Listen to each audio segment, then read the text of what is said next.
There are some evils that fester in the quiet places of the world, hidden behind the veneer of suburban normalcy. The story you are about to hear is one such evil. It's a tale of obsession that curdles into an act of unspeakable depravity, a secret fed and nurtured in the shadows of a family home. Before we pull back the curtain on this domestic nightmare, I invite you to subscribe to our channel and turn on notifications. You won't want to miss the shocking revelations we uncover. Now, take a deep breath and step into a world where the croaking of frogs becomes the soundtrack to a monstrous crime. The house on Sakura Lane was a picture of suburban perfection, a two-story structure with a neatly manicured lawn and a pristine white picket fence. From the outside, it was a testament to the quiet, contented life Kaito and Mei had built together.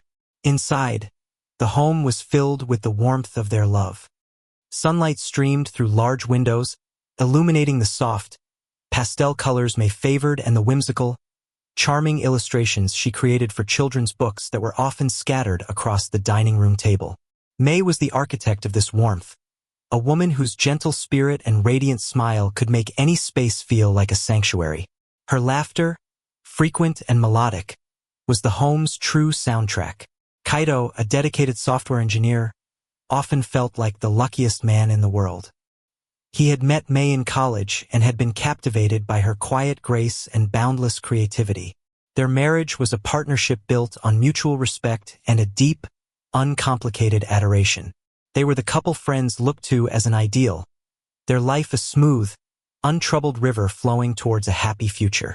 But every river has an undercurrent, a hidden pull that can drag the unwary down into the cold and the dark. In the house on Sakura Lane, that undercurrent was Kaito's younger brother, Haru. Haru's presence in their home had begun as a temporary solution to his in-between jobs status. But the weeks had bled into months, and the months had now stretched into 2 years. He was a silent, peripheral figure, a ghost at their sun-drenched breakfast table. At 28, 5 years Kaito's junior, Haru possessed a profound and unsettling stillness. He moved through the house with a quiet, shuffling gait, his shoulders perpetually hunched, as if trying to make himself smaller, to take up less space in the world. His eyes, dark and deeply set, were almost always cast downwards, studying the floorboards, the pattern on the rug, anything to avoid direct human contact. He worked a monotonous night shift job at a logistics warehouse, a position that suited his reclusive nature, allowing him to operate in the hours when the rest of the world was asleep. The only time Haru seemed to engage with the world with any semblance of passion was in the backyard. What was once Mei's aspiring Zen garden had been slowly but completely colonized by Haru's obsession. A sprawling, elaborate frog enclosure. It was a humid, self-contained world of its own. A network of glass tanks, stagnant pools, and carefully arranged pieces of driftwood and exotic plants, all shrouded in a fine, perpetual mist from an automated system. This was Haru's kingdom. He spent hours there, his lanky form hunched over the tanks, his long, pale fingers delicately adjusting a leaf or dropping a live cricket into the waiting mouth of one of his amphibious subjects. He bred rare and exotic species, vibrantly colored poison dart frogs, bloated and warty pixie frogs, and his prize specimens, a pair of African bullfrogs the size of dinner plates. Kaito viewed the hobby as peculiar but ultimately harmless. "It keeps him out of trouble," he would say with a shrug. "Everyone needs something." But for Mei, the enclosure was a source of profound and growing unease. The constant, low-pitched chorus of croaks and ribbits that rose from the backyard as dusk fell felt like a sinister incantation. The smell of damp earth and decay that sometimes wafted in through an open window made her stomach clench. The frogs, with their unblinking, reptilian stares, felt like an extension of Haru himself, cold, alien, and silently watchful. Mei, in her characteristic way, had tried to welcome Haru, to draw him into the warmth of their family life. She made a point of cooking his favorite dishes. She would ask about his day. She would try to include him in conversations with a gentle persistence. But her efforts were almost always met with a deflective wall of mumbled, monosyllabic answers.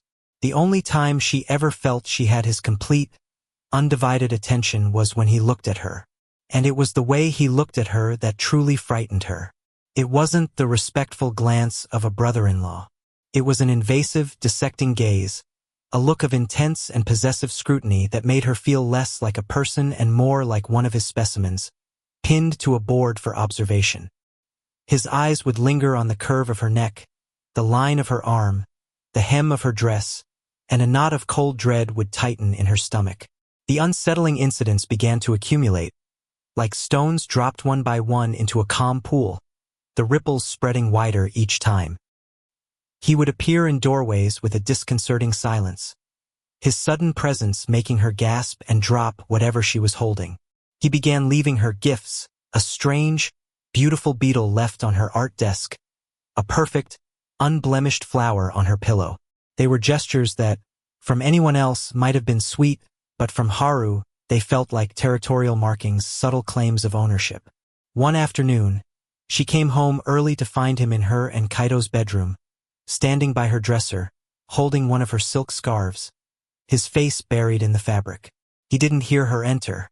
She watched, frozen in the doorway, as he brought the scarf to his lips. The moment was so charged with a creepy, private intimacy that she felt like she was suffocating. She backed away slowly, her heart hammering, and fled the house, not returning until she knew Kaito would be home. She told Kaito what she had seen.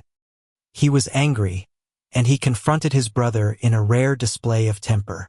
Haru's response was a flat, unconvincing denial, claiming he was simply looking for a dust cloth. Kaito, caught between his wife's distress and a deep-seated, protective loyalty to his younger brother, chose a path of least resistance. He made Haru apologize, and then he urged Mei to forget about it. He's just socially inept, Mei, Kaito had pleaded. He doesn't understand boundaries. He's not dangerous. But Mei knew he was wrong. The danger was a palpable thing, an electrical charge in the air whenever Haru was near. Her sanctuary had been violated, and the sense of safety she once felt in her own home began to erode, grain by grain. She started taking small, almost subconscious precautions. She no longer changed clothes unless the bedroom door was locked.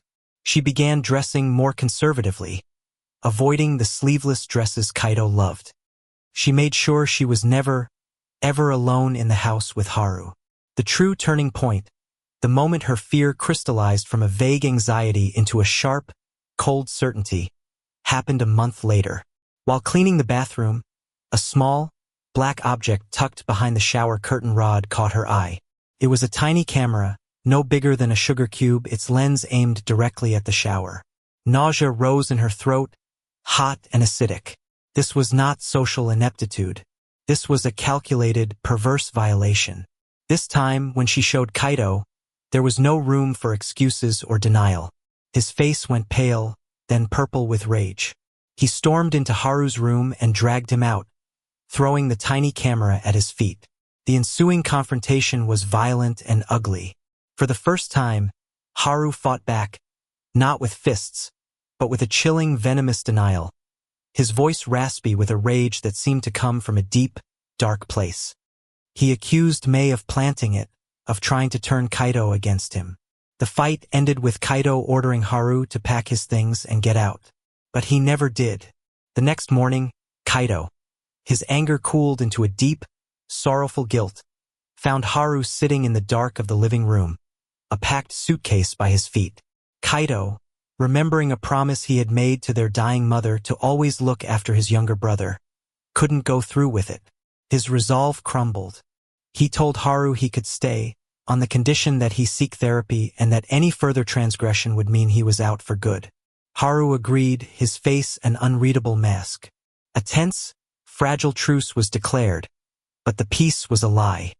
The battle lines had been drawn, and Mei knew, with a certainty that chilled her to the bone, that she was on one side, and the two brothers, bound by blood and a shared history she could never penetrate, were on the other. A few months later, Kaito came home with news.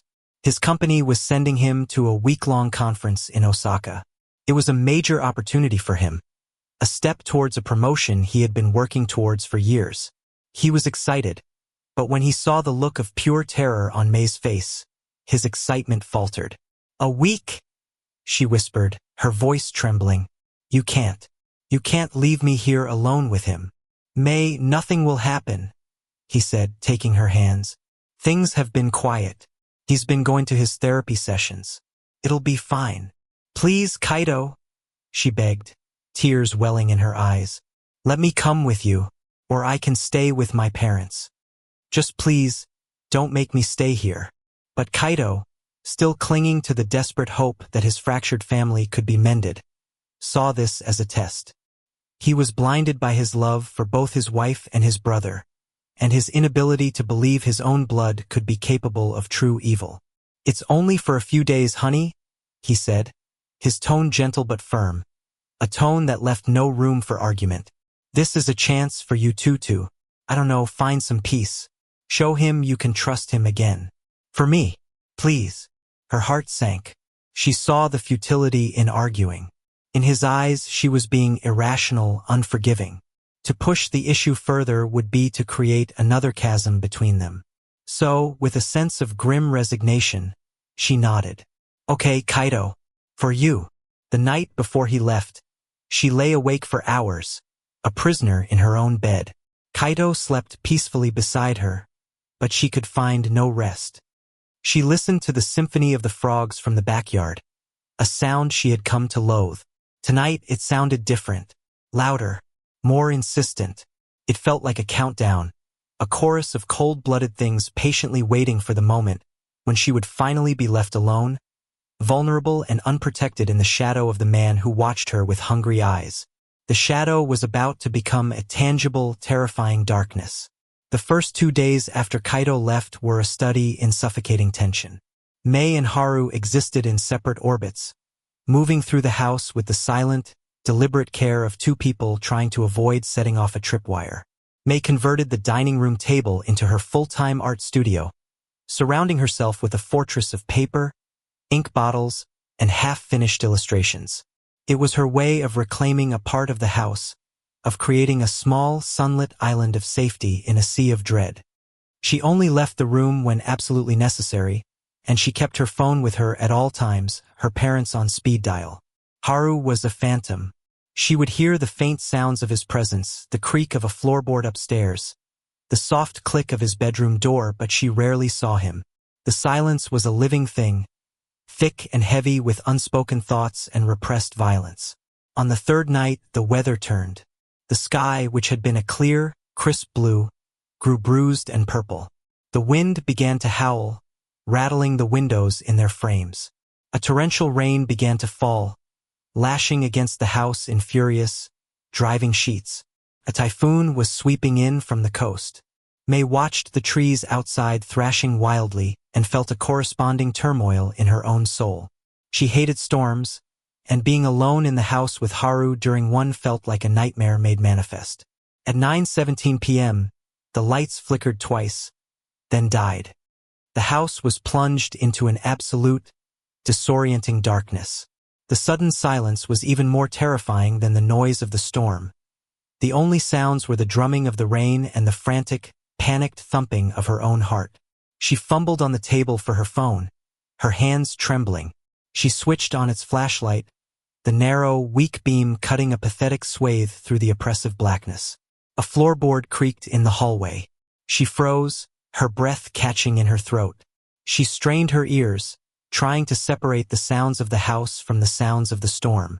There it was again, closer this time. A slow, deliberate footstep. "Mei-san." Haru's voice floated out of the darkness. It was unnervingly calm, a placid lake in the middle of a hurricane. "The power's out. Don't be scared." His placid tone was the most terrifying thing she had ever heard. It was the voice of a predator soothing its prey. She didn't answer. She scrambled back from the table, her chair tipping over with a loud clatter. In the beam of her phone, she saw him standing in the doorway, a tall, slender silhouette against the deeper black of the hall. "You shouldn't be afraid of the dark, Mei-san," he said, taking a step into the room. The flashlight beam caught his face, and what she saw there made her blood run cold. The awkward, downcast man was gone. In his place was a stranger, his eyes wide and luminous in the artificial light, fixed on her with an expression of triumphant, obsessive hunger. "Stay away from me," she whispered, her voice a raw, ragged thing. He took another step, and then another, moving with a slow, deliberate grace that was utterly alien to him. "Kaido doesn't appreciate you," he said, his voice a low murmur. "Not like I do. I see your beauty. I see your light. He takes it for granted. I would worship it." Panic gave her strength. She grabbed a heavy ceramic water pitcher from the table and hurled it at him. He deflected it with his forearm, the pitcher shattering against the wall. He didn't even seem to flinch. He just kept coming. She backed away until she hit the wall, a dead end. He was only a few feet from her now. She could smell the rain on his clothes, and something else, something stale and unpleasant. He lunged. She screamed, a raw, primal sound of pure terror. She dropped her phone, and the room was once again plunged into darkness. She felt his hands on her, grabbing her arms, his grip like iron. She fought back with a ferocity she didn't know she possessed, kicking, scratching, biting. For a moment, she broke free, scrambling on her hands and knees in the dark, her hands searching for a weapon, for anything. Her fingers closed around a heavy, pointed object on the floor, one of her professional-grade palette knives, a solid piece of steel with a sharpened edge for scraping paint. He grabbed her from behind, one arm wrapping around her chest, the other clamping over her mouth. She drove the palette knife backwards with all her strength, a blind, desperate thrust. She felt it sink into something soft, and he grunted in pain, his grip loosening for a fraction of a second. It was enough. She tore herself from his grasp, but as she tried to stand, her foot slipped on a loose rug. She went down hard, her head cracking against the corner of the heavy oak dining table with a sickening final thud. The world exploded into a brief, brilliant flash of white light, and then nothing. The storm passed. The rain softened to a gentle patter, and the wind died down to a whisper. In the restored quiet of the house, Haru stood over Mei's body, his breath coming in ragged, shallow gasps. A deep, bleeding gash in his thigh where the palette knife had struck him throbbed with a dull, insistent pain. He looked down at her still form, a trickle of blood matting her dark hair where her head had hit the table. A strange sense of anticlimax washed over him. He had fantasized about this moment for 2 years, played out 1,000 different scenarios in his mind. But the reality was messy, and brutal, and disappointingly brief. The light he had both coveted and despised was extinguished. Panic, a cold, creeping vine, began to wrap itself around his heart. Kaido would be home in 4 days. He had to do something. He couldn't just leave her here. The police, prison, the end of his quiet, ordered life. The thoughts came in a frantic, terrifying rush. He had to make her disappear. Utterly. His gaze was drawn, as it so often was, to the window that looked out onto the backyard, to his enclosure, to the humid, waiting world of his frogs. The croaking had started up again, a steady, guttural chorus. They were hungry. They were always hungry. An idea that had once been a fleeting, perverse fantasy, a dark what-if, now presented itself as a clear, practical, and horrifying solution. He would unmake her. He would deconstruct her. He would transform the object of his human obsession into food for his amphibious one. The task required a level of disassociation he found surprisingly easy to access. He became a machine, a creature of pure, cold logic. He retrieved a heavy plastic tarp from the garage and carefully rolled Mei's body onto it. He dragged her out the back door, the rain washing away any stray drops of blood on the patio, and into his workshop, the small, windowless shed that served as his private laboratory. No one ever went in here. This was his sanctum. He locked the door, turned on the powerful, buzzing fluorescent lights, and surveyed his tools. And his centerpiece, a large, commercial-grade meat grinder. He had purchased it online 6 months ago, telling Kaido it was for preparing a special paste of fish and vitamin supplements for his bullfrogs. It was a lie, of course. He had bought it for this, for her. The thought had been there all along, dormant, waiting for the right moment to awaken. He worked through the night. The process was gruesome, a mechanical, obscene parody of butchery. He approached it with the detached focus of a scientist dissecting a specimen. He put on heavy rubber gloves and an apron. He used a set of sharp, heavy-bladed knives and a hacksaw. The sounds in the small shed were a hellish symphony of wet, tearing noises, the grating of metal on bone, and the steady, relentless hum of the meat grinder's powerful motor. He fed the machine piece by piece, his face a blank, emotionless mask. What came out the other side was a raw, red, unidentifiable pulp. He collected the processed flesh in large buckets. When the horrific task was complete, he began the second phase of his plan. He carried the buckets, one by one, to the frog enclosure. He opened the lids of the bullfrog tanks first. The huge, bloated amphibians, their eyes like polished stones, watched him, their wide mouths seeming to grin. He dumped a scoop of the ground flesh into the tank. The frogs descended on it in a silent, ravenous frenzy, their powerful legs propelling them through the water, their cavernous mouths scooping up the horrid meal. He fed them all, every last one. The croaking took on a new, deeper resonance, a sound of sated, monstrous contentment. The final part of the night was dedicated to the cleanup. He was meticulous, obsessive.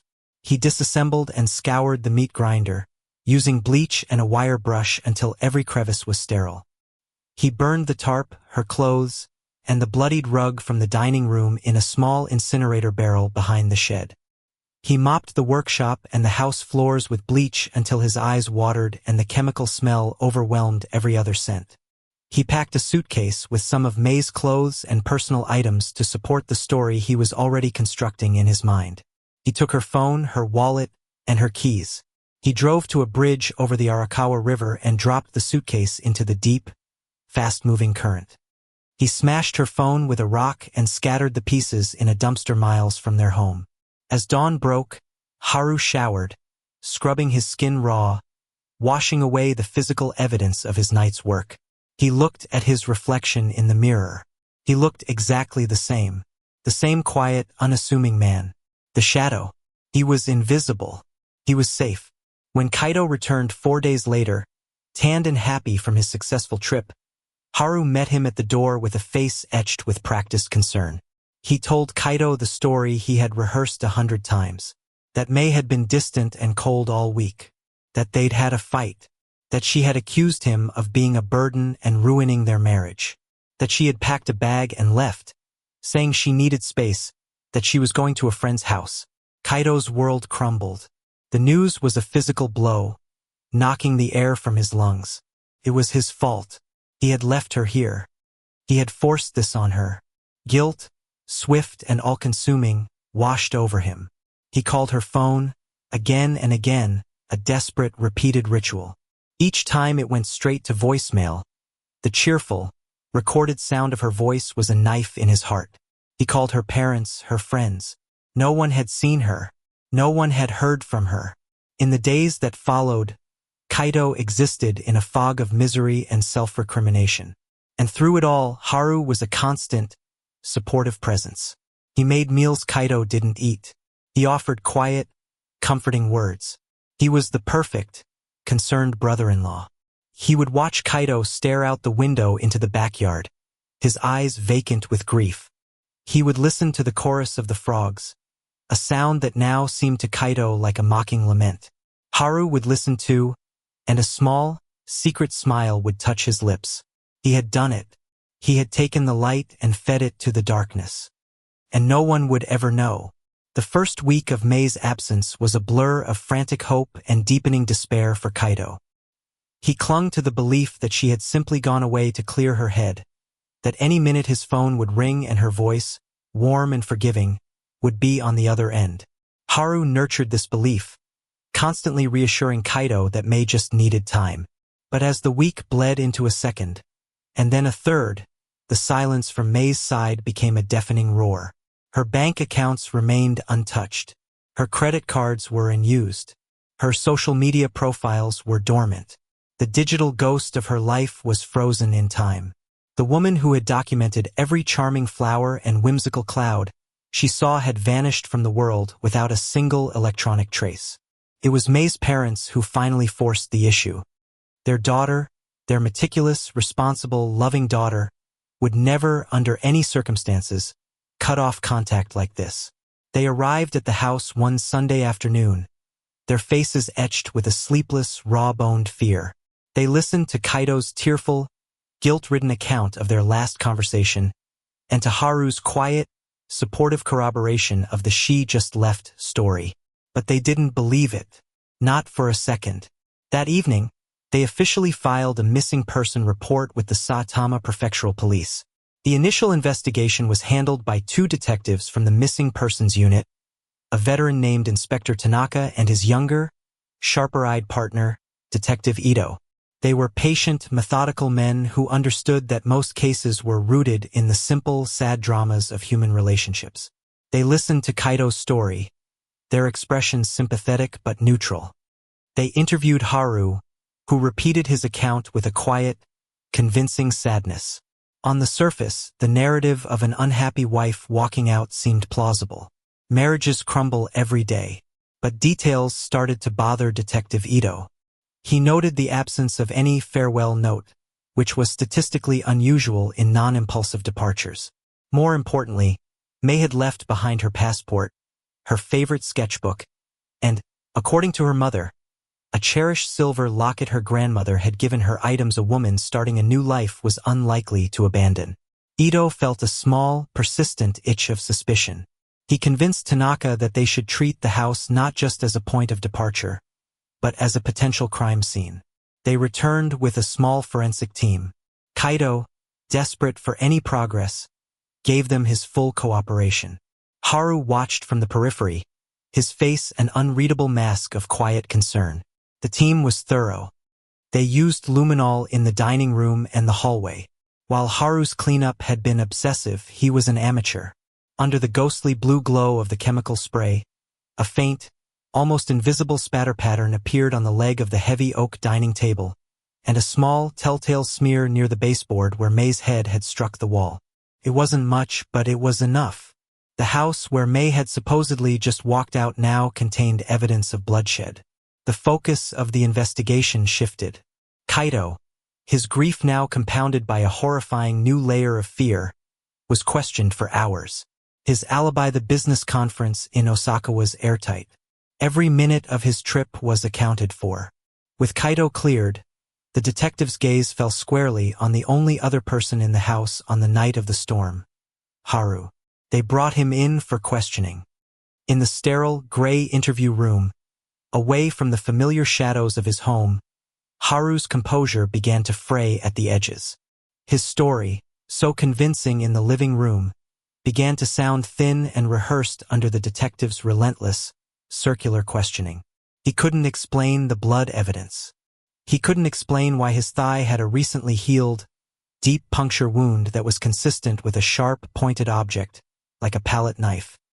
He became defensive, his quiet demeanor giving way to a sullen, resentful anger. Inspector Tanaka, an old-school cop with a keen instinct for human nature, sensed the darkness lurking behind Haru's awkward facade.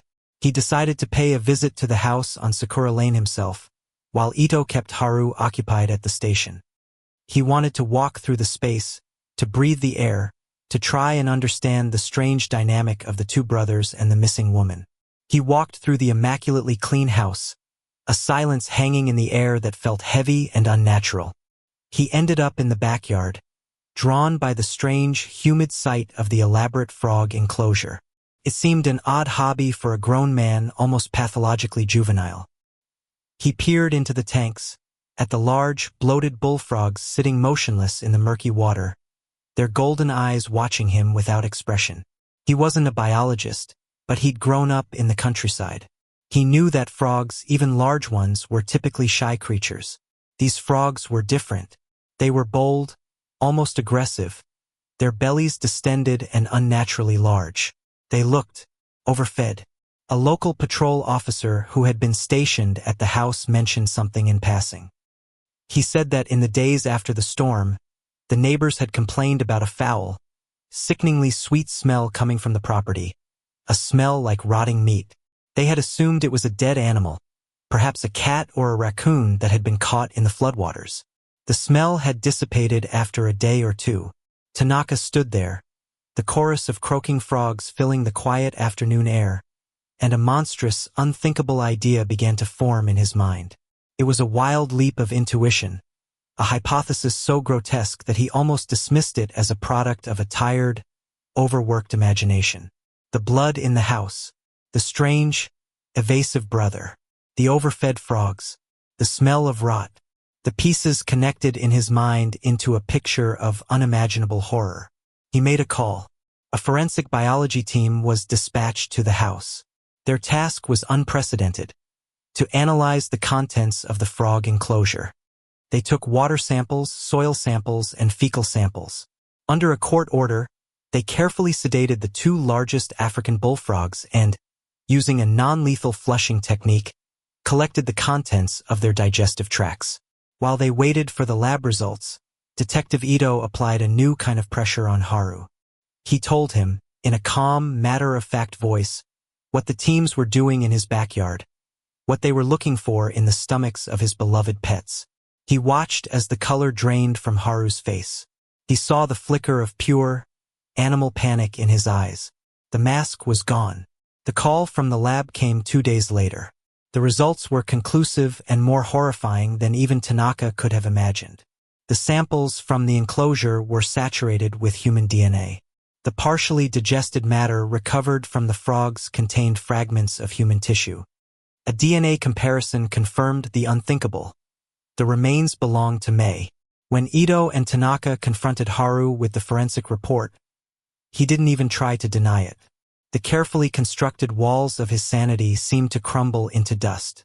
In a flat, emotionless monotone, he confessed to everything. He told them about his obsession, about the storm, about the murder. He described, with a chilling clinical detachment, the process of dismembering his sister-in-law and feeding her piece by piece into the industrial-grade meat grinder in his shed. He recounted how he had fed the resulting pulp to his frogs, turning his sanctuary into a graveyard, his pets into unwitting cannibals. The case of the frog breeder killer, as the tabloids would later call it, was exposed. The news shattered the quiet suburban community and sent a shockwave of horror across the nation. For Kaito, the truth was a psychological cataclysm from which he would never recover. The woman he loved had been murdered in the most horrific way imaginable by the brother he had protected, in the home they had built together. His life was not just destroyed. It was desecrated, turned into a public spectacle of unimaginable grotesquerie. The house on Sakura Lane, once a symbol of domestic bliss, became a monument to a monstrous secret. It was eventually sold and torn down, but no one could erase the memory of what had happened there. And sometimes, on quiet nights, those who lived nearby would swear they could still hear a faint, ghostly chorus of croaking, a permanent, horrifying echo of the truth that had been fed, but not silenced, by the darkness.